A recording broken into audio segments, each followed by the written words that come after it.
नमस्कार दर्शक बंधु ओडिशा न्यूज 27 चैनल माध्यम प्रकाशित आउ एक आज बड़ खबर देखते रायगड़ा में गोटे राति 3टी मंदिर में चोरी होइछे।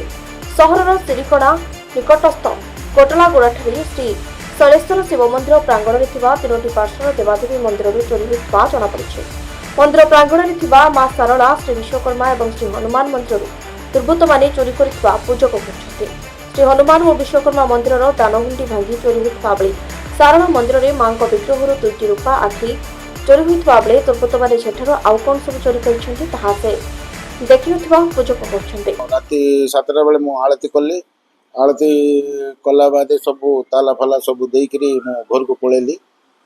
सकाळे पुणी 4टा बेले को आसिली देखिला बेले को हमर सारला मंदिर ये तालाटा ताड़ी देकी भांगी देइचंती। लाइट सब बंद कर देइचंती।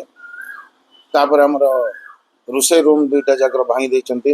पेड़ी पेड़ी सब नहीं जाइकरी कौन करचंती आ कौन नहीं। तापर हनुमान मंदिर मध्य भांगी देइकरी सेठो हनुमान मंदिर हुंडीटा गुटे 2-3 वर्ष हला कड़ा हैनी जा किछ मध्य दक्षिणा पैसा पड़िथिबो ताटा तो अनुमान को हमें कोई पारिबुनी।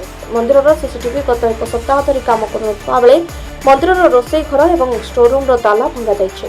स्टोर रूम भितर पितल थाली चोरी सह एक टीर पेड़ी को बाहर भंगा जाई फोपाड़ी दि जाइथिबा देखिबाकु मिलिछि। घटना संपर्क में मंदिर कमिटी रायगड़ा टाउन थाना रे एतलात करिथिबा बेले पुलिस तदंत आरंभ करिथिबा जणा पड़िछि। रायगड़ा स्वतंत्र प्रतिनिधि अक्षय पालपिड़िसका रिपोर्ट ओडिशा न्यूज 27।